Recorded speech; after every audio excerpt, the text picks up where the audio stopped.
안녕하세요. 이번 시간에는 음, 조금 분위기를 바꿔서요. 사과, 능금 있죠. 사과와 관련한 그 시들을 한번 살펴보도록 하겠습니다. 뭐 갑자기 왜 사과냐 이렇게 이야기할 수도 있는데, 어, 이 최근에 제가 영주 자락길을 이제 자락길 중에 하나를 이제 스토리텔링을 했습니다. 이제 그래서 길 이름도 짓고 했는데,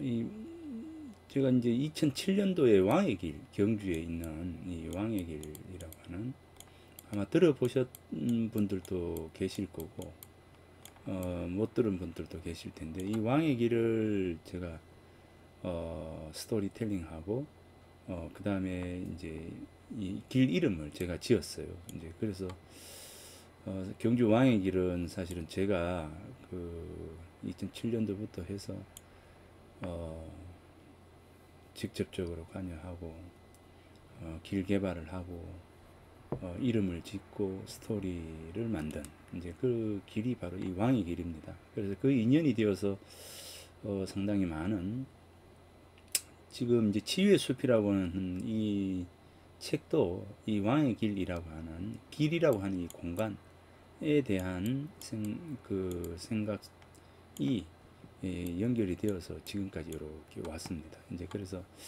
이 왕의 길이 인연이 되어서 상당히 그 지역에 뭐 다른 길을 만드는데도 이제 참여도 좀 하고 그랬습니다. 이 경주에는 이제 그 원효와 관련된 길도 있죠. 이제 그래서 어, 원효선사, 원효대사가 요속공주와 만나던 그날, 요속공주와 만나던 그날, 설총을 낳기 위한 어, 것이었는지, 아무튼 이제 사마령을 거쳐서 사마령에 올라서 미륵 부처님한테 이 차를 공양하고 내려오던 그 길, 그 길입니다. 공양하고 내려와서 여섯공주와 만났던 그 길이거든요. 이제 그 길도 제가 이제 스토리를 입히고 했는데, 뭐 경주 사랑길이라든가 하여튼 그렇습니다. 이 여러 가지가 있는데, 오늘은 이제 요 뭐 남은 시간에 석곡 이규준을 하다가 남은 시간에 석곡 선생보다도 이 부분을 한번 해야 되겠다라는 생각이 들었습니다. 마침 어제 이제 길과 관련한 경북도에서 이제 길과 관련한 강의를 좀 해달라라고 해서 정리하다가 자락길, 이제 이 부분을 한번 사과와 관련된 시가 아주 좋습니다. 그래서 오늘은 요 시간에는, 이번 시간에는 요 시를 한번 살펴보도록 하겠습니다. 자, 영주 자락길이에요. 이 자락길은 이제 스스로 자자에 즐거울 낙자 해서 여기 영주에는 소백산이 있잖아요. 자, 이 소백산이 이렇게 있는데 여기 요 부분, 자, 요 부분인데 소수서원, 자, 소수서원이 있는 요 부분에서 쭉 올라가면 여기 죽계거든요. 죽계로 올라갑니다.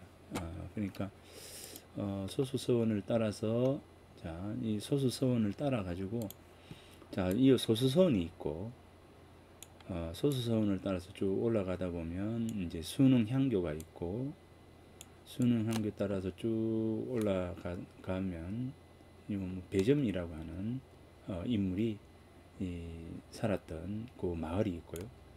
지금 요 계곡인데, 요 내가인데, 요게 이제 죽계입니다. 죽계. 여러분, 죽계 하면은 떠오르는 게 뭡니까? 안축의 죽계별곡. 안축. 그죠? 건재 안축 선생이 쓴 죽계별곡이라고 기억하십니까? 죽계별곡. 바로 이 죽계별곡이 바로 이 여기에서 이제 불려졌어요. 이제 죽계별곡이 여기에서 불려졌는데, 자, 이 죽계를 따라 가지고 죽계구곡이라고 하는 것도 이제 설정이 되고 아주 해서 요 부분이 지금 영주 자락길에 있어서 1코스 1자락길입니다. 1자락길.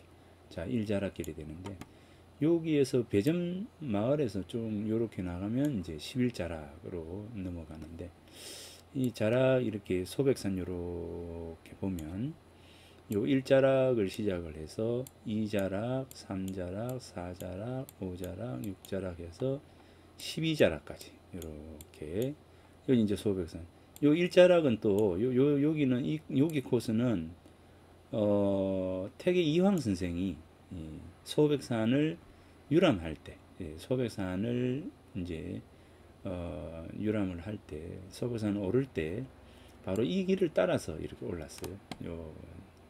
올랐습니다. 이제 그래서 영주의 자락길의 1코스 제1코스가 바로 이 순흥 있는 요 부분입니다. 자, 소수서원 부분입니다. 그래서 이 소수서원을 중심으로 해서 순흥에서 이 소수서원 요걸 중심으로 해서 요 일자락이 있는데 요 일자락과 관련된 요 마을 전체를 두고 요 코스 전체를 가지고 뭐 새롭게 확장해서 1코스가 확장이 되어서 요 13자락 뭐 코스 자락길을 한번 만들고 싶다라고 해서 요 코스에 대한 스토리텔링을 하고 이름을 지어달라 이렇게 했습니다. 그래서 제가 한 2개월 고민을 쭉 하다가 이 코스의 이름을 뭐라고 했느냐면 먼내길이다 이렇게 이름을 지었습니다. 이 멋이라고 하는 것은 이게 우리 고어에서 이 멋은 사실 이름 짓는 게 굉장히 어렵잖아요. 이 공자께서 정명사상 이름이 곧 그죠? 이름을 바르게 해야 된다는 그러니까 이름이 곧 그 어떤 그 대상이 가지고 있는 아이덴티티잖아요. 이 그 신상구 이러면 나를 탁 떠올리잖아요. 그죠? 이제 그게 내가 만들어 가는 것일 수도 있지만 어찌 되었건 간에 이름이라고 하는 것은 그 건물의 이름이라고 하는 것도 그것을 전체를 말해주는 것이기도 합니다. 뭐 지혜관 이렇게 하면 인문학이라고 하는 지혜의 관이 되겠고, 그죠?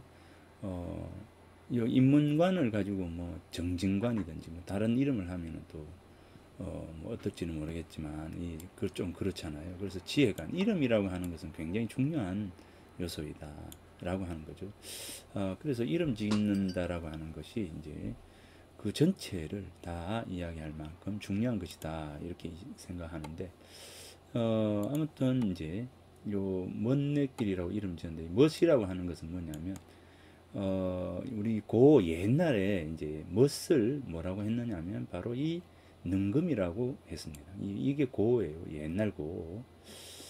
신라 때 이제 삼국시대 때 이렇게 이제 멋이라고 이렇게 했답니다. 그래서 이름을 지을 때 한 2달 정도 고민을 했거든요, 사실은. 근데 요게 이제 멋이 능금이라고 하는. 그래서 이 전체가 이제 사과나무 밭입니다. 이 전체. 이 전체 마을이 다 사과를 키워요.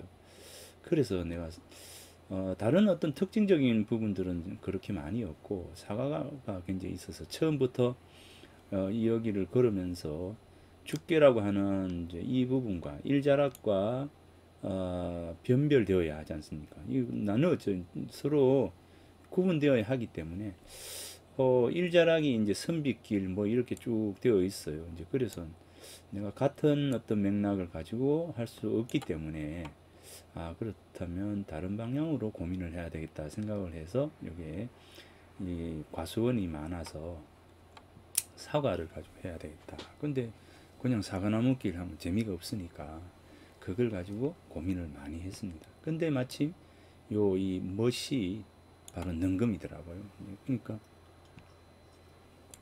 요게 능금이고 이 내라고 하는 게 능금나무 내자입니다. 한자로. 자, 능금나무 내자거든요. 이제 그러니까 요것도 멋도 능금이고 요 내자도 능금나무고 하니까 요 딱 합하니까 멋내가 나와요. 우리말로 이야기한다면 멋스러운 냄새, 내음이 되죠. 내음. 예. 맛스러움보다 멋이 훨 낫잖아요. 이 의미가.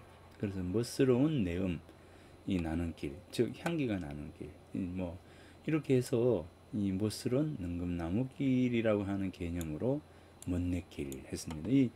그리고 여기 과수 농사 지는 분들이 많으니까 사람들이 멋내길 이렇게 하면 사과나무를 생각을 하면 이곳에 와서 사과를 살 수도 있잖아요. 그래서 지역에 농작물을 판매하는데도 이 이름이 굉장히 좋다라고 하는 것이죠. 이제 그래서 멋내라고 하는 이름을 지어줬습니다. 지어주고 멋스러운 능금나무길에서 멋내 이름을 지어줬거든요. 자, 뭐 이제 이름 지어준 것에 대한 의미보다도 오늘은 이제 이 멋내 이 사과나무와 관련된 이 시를 한번 살펴보고자 해서 하는 겁니다. 자, 그래서 겸사겸사해서 자, 그래서 이름이 곧 얼굴이잖아요. 가장 중심이 되는 거니까. 자, 컨셉 이렇게 해서 사과의 명칭과 유래에서 오는 의미들과 지역의 문화 자원과 특산물을 연계하여 길의 이름을 고민했다. 예, 고민하자. 이게 컨셉입니다. 자, 그래서 이제 사가 곧 능금과 관련한 한자어는 내금 해서 이 금이 뭡니까? 이 저기 새, 그죠? 새가 날아온다는 거죠. 새가 날아올 만큼 향기에 취해서 사과 향기에 취해서 새가 날아올 만큼 그렇게 이 향기 나는 과일이 바로 능금나무다. 내금. 그래서 이름이 내금이에요. 내금. 그 다음에 임금해서 이 금자, 요 금자는 능금나무 금자입니다. 스풀림자 능금나무 금 해서 임금, 우리말로 임금이잖아요. 이제 임금이라고 할 만큼 아주 향기가 나고 맛이 있는 과일이다. 이렇게 해서 임금이라고도 이렇게 사과를 지칭합니다. 그리고 또 하나는 물림이라고 해서 그럴 문자 스풀림자, 글의 향기가 나는 글의 글숲과 같은 그런 과일이다. 그래서 이제 선비와 관련된 과일이 바로 이 사과입니다.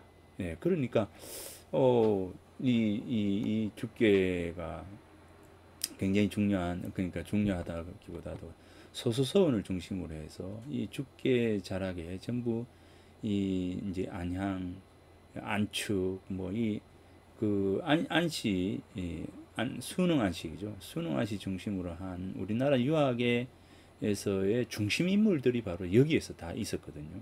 책에도 이곳을 들러가지고 소수서원을 들러서 우리나라 최초의 서원인 이제 백운동 서원, 그 소수서원이 바로 여기서 주세붕에 의해서 했으니까 유학의 발산지, 그죠? 터전이라고 할 수 있죠. 그러니까 이제 선비와 관련되어 있는 그런 사과가 의미가 있다라고 생각합니다. 했어요. 그래서 이제 이 사과를 가지고 해야 되겠다. 자, 그래서 내는 능금나무 내자 내금 사과의 맛과 향기에 대해서 중심이 되어서 빛깔이 좋아 새들이 날아온다. 임금 이렇게 해서 능금나무의 아름다움과 향기, 빛깔을 임금으로 표기를 했다. 임금이라고 표기할 만큼 그렇게 그 향기가 나고 아름다운 그런 과일이다. 물림과 해서 빛깔과 향기, 맛으로 인해 뛰어남을 지니는 것을 상징적으로 학문의 기품을 과일의 이름에 투영을 해서 한 것. 자, 이렇게 이제 다 멋지게 이름들이 내 의도와 같이 딱 나오는 거예요. 이제 그래서 이제 이걸 가지고 이제 컨셉을 해서 이 길에 유학자들이 많더라. 안양, 안축, 태계 이황, 신제 주세붕, 그리고 이 태계 이황의 이제 제자인 그 누굽니까? 요 배점이라고 하는 인물.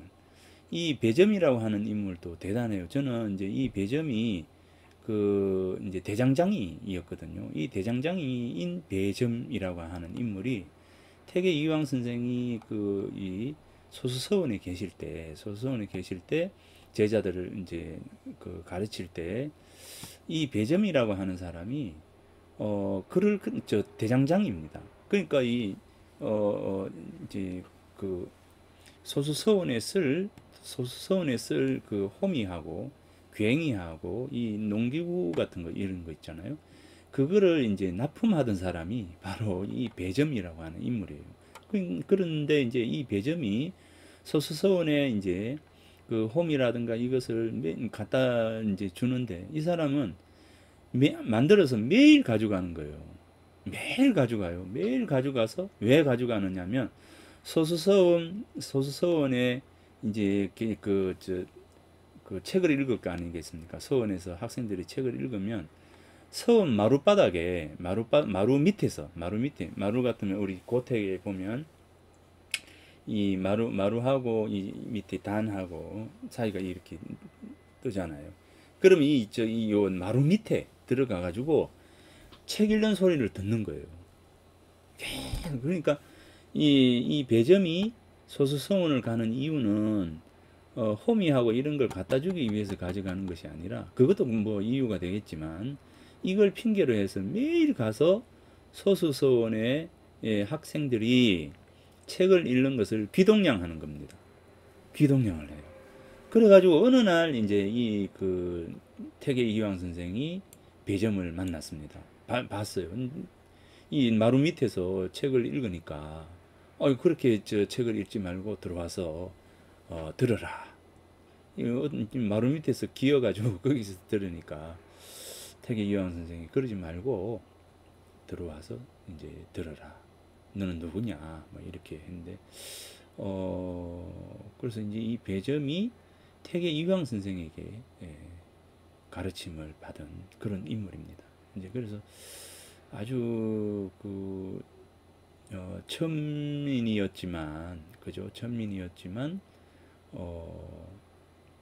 그 학문을 좋아한 그런 인물로 배점이라고 하는 인물이 있습니다. 그래서 아주 대단한 저런 오히려 이 소수서원에 있었던 그 학생들보다도 태계 이황의 그 이황 선생의 어떤 모습도 이제 위대한 부분입니다. 인데 이 배점이라고 하는 어떤 인물, 태계 이황 선생이라고 하는 인물이 얼마나 참 대단한 것인가라고 하는 것을 여기에서 굉장히 많이 느꼈고 배웠습니다. 예전에 서당에서 우리 저를 가르친 뭡니까 선생님 조남이 서한 김희자 진짜 쓰시는 분. 요즘 조남까지 잊어버리고 돌아가신 지 하도 오래되니까 그래서 서암 선생님이 이제 밥을 빌어 먹으러 온 사람에게 그죠, 이제 거지죠. 이제 이 밥을 일주일 동안 주고는 글을 가르치고 싶어 했습니다. 아주 그 모습을 보고는 이야, 참 태계 이황 이 배정과 태계의 이야기를 들으면서 선생님을 많이 떠올렸어요. 공부라고 하는 것은 누구에게나 공평하게, 이 공자가 이제 사람은 무류, 이제 유교 이렇게 했지 않습니까? 무류, 사람은 무류. A란 우리가 계급적 질서 속에서 유형을 나누어 가지고 그 사람의 가치를 이렇게 할 수는 없다. 유형은 없는 것이다. 그러니까 선비, 천민, 이런 식으로 해서 사람을 재단할 수는 없다라고 이야기했습니다. 그리고 뭡니까? 유교, 가르침이 있다. 사람은 배우면 뭡니까? 배움만 있는 것이다. 그러니까 사람이 배우면 변한다는 거죠. 이 무류입니다. 그러니까 태어날 때부터 천민이 어디 있고, 그죠? 이 공자가 이런 생각을 했습니다. 그러니까 사람을 재단 지어 가지고 등급으로 이렇게 재단 지어서 사람을 규정 지을 수는 없다 했습니다. 단지 뭡니까? 가르침. 이 배우느냐 배우지 않느냐라고 하는 이 부분이었거든요. 그러니까 이제 여기에서 나오는 게 이제 생이지지, 이 뭐 생이지지 학이지지의 문제가 아니라 이 권위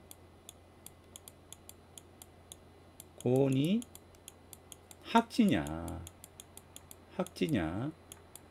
그러니까 이 권위 학지자, 이 권위 학지자 요 놈자자 요런 사람이냐 아니면 권위 불학 배우지 않는 사람이냐 이거의 차이만 있다는 거죠. 불학자. 이 사람의 등급은 요 생이지지자, 학이지지자, 뭐 생이지지자는 태어날 때부터 안 사람들, 학이지지자 배워서 안 사람들, 권위학지자, 힘들지만 학지 배우려고 하는 사람, 그죠? 힘들지만 배우려고 하는 사람입니다. 그러니까 저 같은 사람, 이런 사람들이 바로 이제 힘들지만 배우려고 하는 사람, 뭐 여러분들 같은 그런 분들이 다 이 권위학지자예요. 힘들어요. 공부가 뭐 쉬운 게 아니죠. 저도 뭐 박사까지 이렇게 할 때까지 보면 혼자 있을 때는 그런 큰 어려움보다도 혼자 있을 때는 뭐 그냥 공부만 하면 되잖아요. 하면 되는데 물론 이제 돈이 부족하기도 하고 뭐 하여튼 그렇죠. 이제 뭐 누구나 다 그렇죠. 그래서 근데 결혼을 하고 나니까 뭡니까? 가족이 있고 자식이 있으니 망설여지더라고요. 그죠? 이제 굉장히 힘들었죠. 그래서 중간에 포기하기도 하고 그랬는데 아무튼 이제 그런 가운데 공부라고 하는 게 쉽지 않습니다. 쉽지 않는데 포기하기도 하고 다시 시작하기도 하고 이래가 뭐 겨우겨우 이제 공부를 했는데 그러면서 제가 생각할 때 참 힘들구나. 공부라고 하는 뭔가의 목표를 이루어낸다라고 하는 게 힘드는 거구나라는 생각을 했는데 자, 뭐 이제 그걸 이야기하고 싶지는 않고요. 아무튼 공부라고 하는 것에 집중하는 어떤 부분들은 힘든 것은 틀림이 없습니다. 이제 그런데 세상에서 가장 쉬운 것은 바로 또 공부입니다. 왜냐하면 다른 그 어떤 것에 신경 쓰지 않고 only 공부만 하면 되니까요. 공부는 답이 와요. 답이 옵니다. 공부만큼 답이 정확한 것이 없습니다. 공부한 만큼 머리가 맑아지고요. 그죠? 공부한 만큼 웃음이 많아지고 공부한 만큼 행복해지는 거죠. 이제 그거는 그런데 사람을 만나고 사람을 사랑하고 사람과의 관계를 맺고 그러면은 플러스 되는 만큼 우리가 웃음이 많아집니까? 행복해집니까? 이게 사람과의 어떤 관계라고 하는 것은 이 플러스 되는 그 순간부터 뭡니까? 이 행복보다는 또 다른 어떤 그 부분들이 많이 있더라는 거죠.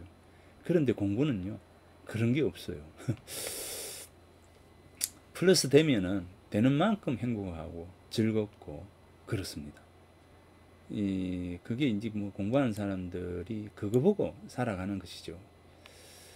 그거 하나 보고 사는 거고, 그게 가장 삶의 큰 행복이고, 또 자존심을 세워주는 것. 이런 게 그 공부하는 사람들이 가지고 있는 유일한 백이죠. 자존심, 이런 게.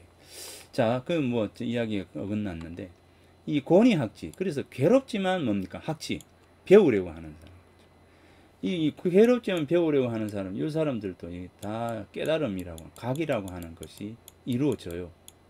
결국은 각하죠. 왜냐하면 배우니까, 배우려고 하니까 올라갑니다. 그런데 문제는 뭐냐면 권위불학입니다. 힘들어서 뭐 포기하는 거, 공부하지 않는 거. 이것은 결국은 깨달음이 없게 되는 거죠. 불각, 그죠? 예. 깨달을 수가 없어요. 예. 그래서 공자께서도 생이지지자, 태어나면서 아는 그런 사람, 생이지지자도 각해요. 공자 같은 분들은 서른에 립 했거든요. 그러니까 30살에 이미 세상의 모든 것들을 다 깨달았다. 부처님 같은 경우에 뭐 태어나자마자 천상천하 유아독전이라고 하는 이 세상에서 내가 가장 존귀하다. 자신의 어떤 주체, 그죠? 자기 주도적 삶에 대해서 깨달은 사람이에요. 그러니까 동서남북으로 이렇게 걸으면서 천상천하 유아독존 했잖아요. 이 존은 가장 존귀하다라고 하는, 스스로가 존귀하다라고 말하지는 않았을 겁니다. 왜? 위대한 성인이시기 때문에. 우리가 유학이라고 하는 것도 마찬가지지만 이렇게 올라가면 갈수록 뭐 해야 됩니까? 겸손해야 돼요. 겸손. 이게 가장 중요한 것이잖아요.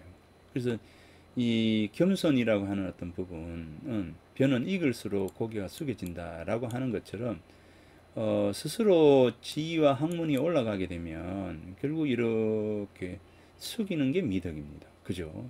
이렇게 되어야 합니다. 그래 오래 가요. 이제 오래 갑니다. 자, 그런데 부처님께서 태어나자마자 이렇게 내가 존귀하다 이렇게 하셨을까요? 그게 아니라고 저는 봅니다. 뭐냐면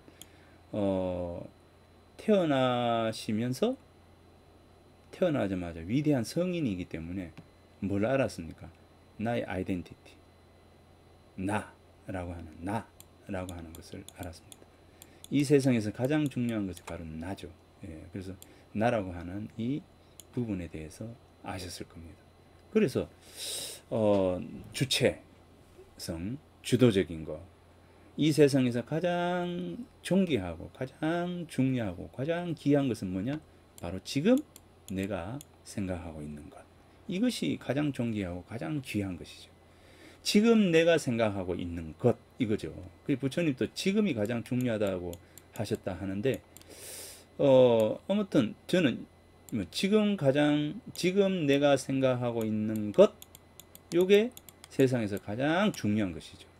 여기에 현재라고 하는 부분도 있고요.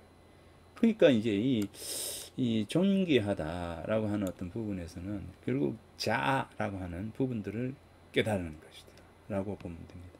자기 주도적인 삶, 내 삶은 내가 주도하는 것이다.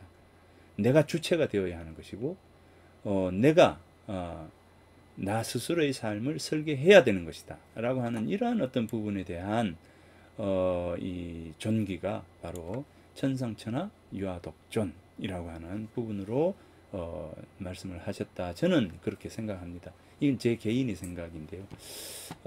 자, 아무튼 그래서 생이지지자, 태어나자마자 아는 분들, 부처님 같은 분들, 석가모니 부처님 같은 분들, 위대한 분들이죠. 그래서 공자 같은 분, 이분들은 태어나자마자 각 깨닫는 거예요.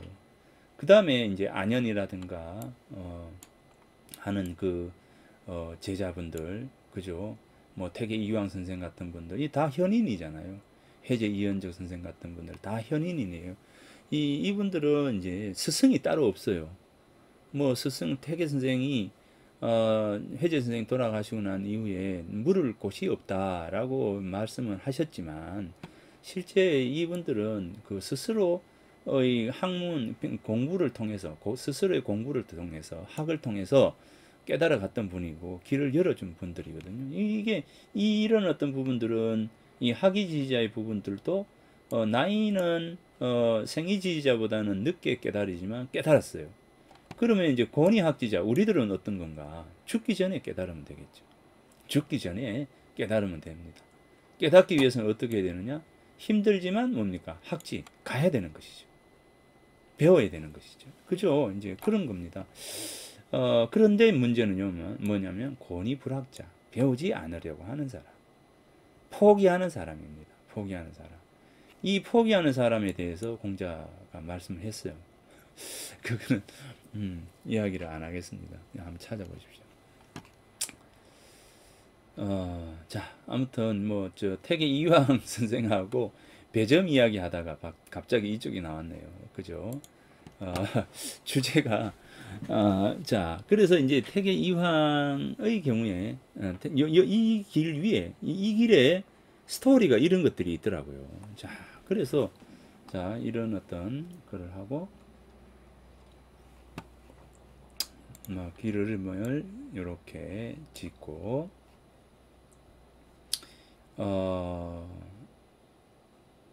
고려도경에 이런 게 나오고 뭐 다 나옵니다. 나오고 그래서 여기 이처럼 능금은 자 능금은 이제 사과를 잡수실 때 이제 앞으로 사과를 잡수실 때 항상 뭐 어떻게 생각하느냐 이 색깔과 향기의 아름다움으로 학문이 깊음 임금에 비유하였고 그래서 뭇새들이 향기와 빛깔을 쫓아 몰려드는 숲을 이루는 자 이런 것을 생각하면서 사과를 한번 잡숴 보세요. 그러면 사과 맛이 더욱더 날 겁니다.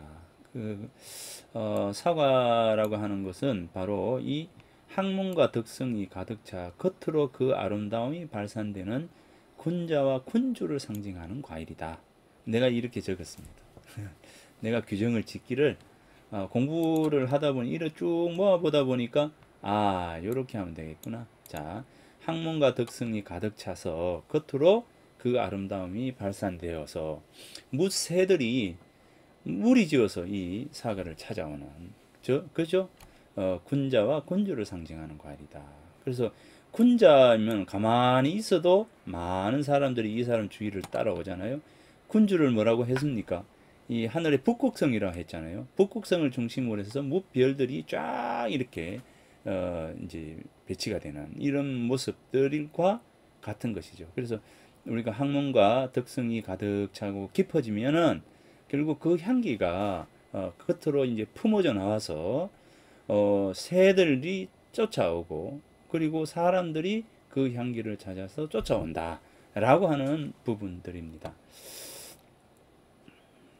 자 이렇게 자 시를 한번 보겠습니다. 자 이 그 지봉 이수광이라고 들어봤습니까? 들어보셨을 수도 있는데 지봉유설이라고 하는 그 책을 쓰신 분입니다. 아주 뛰어난 분인데 실학자이기도 하고 그죠? 이수광입니다. 이수광 선생이 겨울 그죠? 겨울날 동일 겨울날에 먹다 뭘 먹었습니까? 내금과 내금이라는 과일을 먹었다 이렇게 됩니다. 그러니까 내금이라고 하는 과일이 뭡니까? 사과를 먹었다는 거죠. 그래서 사과를 먹고 찬미한 시가 바로 이 아래의 요시입니다. 동일 겨울날 식 먹었다. 내금과를 먹었다. 이겁니다. 기품 단거 중과선하고 응수객의 직천전이라 이래 됩니다. 아주 멋지죠. 자, 기품 단거 이렇게 단아하게 거쳐하다 하니까 뭐 다 거쳐하다까지는 뭐 가지 저 풀지 않아도 기이한 모습 단아한 모습 이렇게 되겠죠. 그러면 이제 요 품거를 합해 가지고 기이하고 단아한 품질 뭐 이렇게 이 정도로 그러니까 기이하고 단아함이 뭇 과일보다 우선이고 뛰어나고 이래 되죠. 뭇 과일보다 뛰어나고 우선이고 우선이다는 거죠. 그래서 여기서는 가장 중요한 단어가 기이함과 단아함. 기이하면서도 단아함이 뭇 과일보다 앞선다는 거죠. 뭇 과일보다 앞선다. 그래서 여기는 함은 문장으로 본다면 선어 중과 이렇게 하면은 함은 문장이 됩니다. 자, 그래서 이렇게 중과 뭇 과일보다 뛰어나다 이렇게 되죠. 요 어는 어디에서 어디에게는 누구에게는 무엇보다 이런 뜻이 있거든요. 어가 그래서 뭇 과일보다 뛰어나다. 이게 이제 일반 문장으로 쓰면 이렇지만 이 시 속에 들어가니까 중과 선 하고 이렇게 들어갔습니다. 자, 그래서 여기 중과 선 하니까 그죠? 하니까 응당 모름지기, 응당 모름지기 일 것이라, 일 것이다. 응당 뭐 해야 한다 라고 하는 것도 되고, 그죠? 일 것이다 이렇게 되고, 그죠? 응당 모름지기 개 하나하나가 직접적으로 직접 뭡니까? 곧 뭐 이래 되겠죠. 곧 천금이라네. 천금 값이네. 이렇게 됩니다. 그러니까 아주 그 값으로 매길 수 없을 만큼 귀한 것이다. 이렇게 된 거예요. 마땅히 한 이렇게 되죠. 당할 당자의 한, 추운 날 이렇게 죠. 이렇게 되겠죠. 추운 날, 한겨울입니다. 한겨울에 만천, 이 만천이라고 하는 사람이 이제 누구냐면, 이 만천은 저기 뭐 동방삭, 그죠? 동방삭이라고 하는 인물입니다. 그러니까 이제 이 복숭아를 서왕모에게 복숭아를 이제 세 번이나 훔친 인물이 바로 이제 동방삭이죠. 그죠? 동방삭의 이 호가 만천입니다. 만천입니다. 그래서 동방삭도 서왕모에게서 복숭아를 세 번이나 훔쳤던 인물, 선도 복숭아를 세 번이나 훔쳤던 인물인 동방삭도 추운 겨울이기 때문에 이 천금 같은 이 사과를 가져올 수가 없다. 얻기가 어렵다. 훔쳐서 얻기가 어렵고, 그 다음에 이제 갈증을 푸는지라 문어는 이제 사마상녀, 이제 우리 사마천 사기를 보면 나오죠. 이 사마상녀라고 하는 사마상녀의 그 호가 문헌입니다. 이 사마상녀. 그래서 이제 이 사마상녀가 이제 소갈증, 저도 이제 조금 소갈증이 있는데 소갈증을 앓았던 모양이에요. 그래서 이 소갈증에 이 소갈증이 나오게 되면 사과를 이렇게 먹으면 즉시 이 소갈증이 해소되었다라고 이제 이야기를 합니다. 그래서 이제 이 문헌 사마상녀가 이제 소갈증이 일어날 때, 이 입이 마를 때 사과를 탁 한번 베어 먹으면 바로 병이 나을 것이다. 이렇게 이야기를 하는 거죠. 참 그 만천 동방삭도 추운 겨울이기 때문에 사과를 얻기가 어렵고, 그 다음에 이 갈증을 푸는 질환, 요거는 귀학에서 구하기 어려운 것이고, 또 요거는 갈증을 푸는 것에 이 사과가 아주 유용하다라고 하는 거죠. 사마상녀 같은 인물, 소갈증을 앓는 인물들이 바로 이 사과를 한번 탁 베어 먹으면 소갈증을 확 낫게 해주는 그런 사과이다. 이겁니다. 그래서 상간옥기 상처연하고, 그 다음에 노응성협 뺨협자입니다. 뺨협자고, 요 불다 선홍빛 그러죠. 선홍빛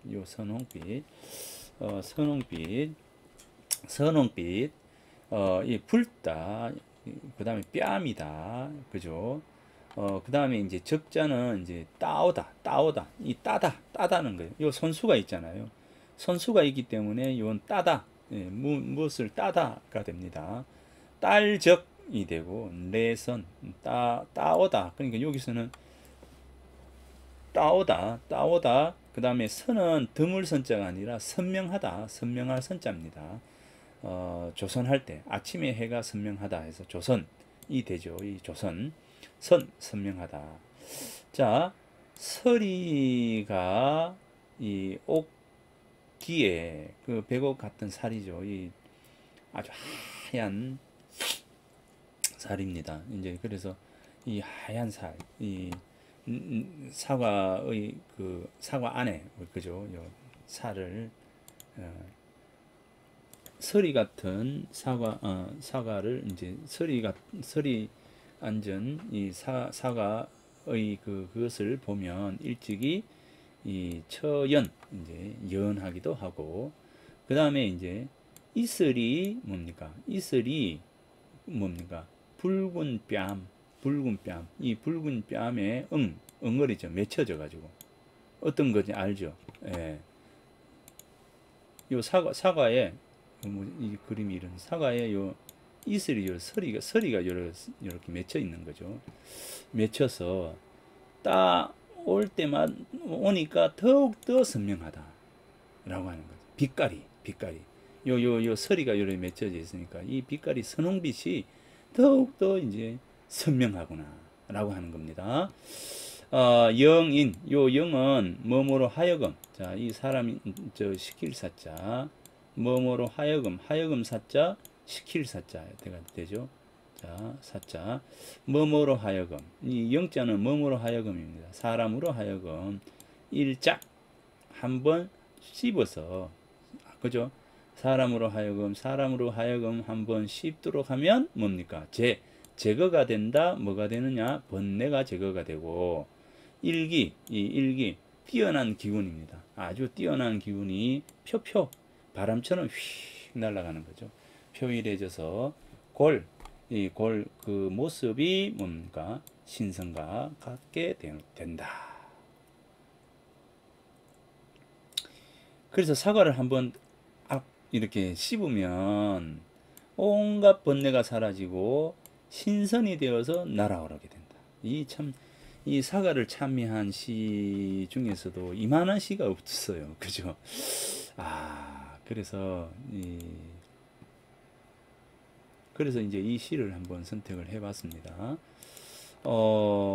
자, 여기에 보면 내금이라고 해서 새가 날아올 만큼 향기가 뛰어난 과일이 바로 사과입니다. 기품 단거 중과 선하고, 그죠? 응수개개직 천전이라 당한 만천 투 시기하다, 훔치다 투 난득하고, 갈증을 해소하다. 해갈무는 병즉 전이라 낫다, 병이 낫다, 나을 전이 됩니다. 병이 낫다. 상간옥기상 처연하고, 노응이 성협 적래선이라.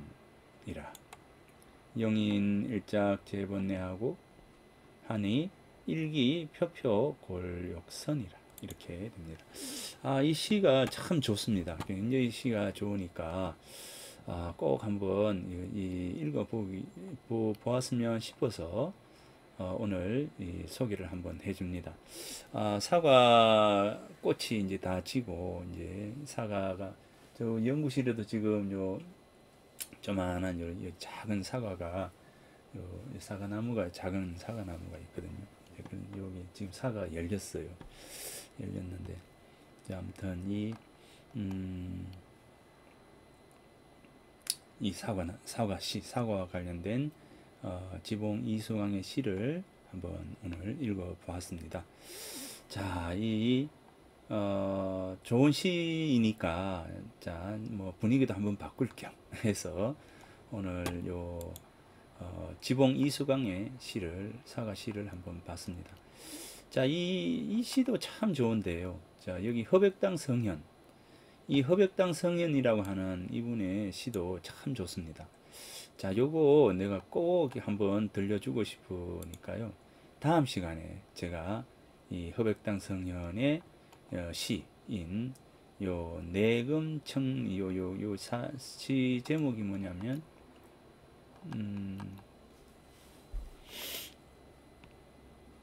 시의 제목이 임금입니다. 임금. 자, 시의 제목이 임금인데, 자, 다음 영상에서는 요 시를 제가 한번 읽어 드릴게요. 아주 시가 참 괜찮습니다. 예, 그래서 자, 그러면 오늘은 요 시를 한번 봤습니다. 동일식 내금과, 자, 겨울날 내금과, 즉 능금을 먹으면서 먹으면서 라고 한 시입니다. 기품 단거 중과선하고 응수개개직 천전이라 당한만천투 난득한데 해갈문헌병 즉전이라 상차곡기 상처연하고 노응성협 정내선이라 영인일작 제분내하니 일기표표 권력선이라. 자, 이 지봉 이승왕의 이 시였습니다. 자, 오늘 주말 편히 보내시고요. 오늘 금요일 잘 보내시고 주말 편히 보내시고 다음 주에 뵙도록 하겠습니다. 수고했습니다.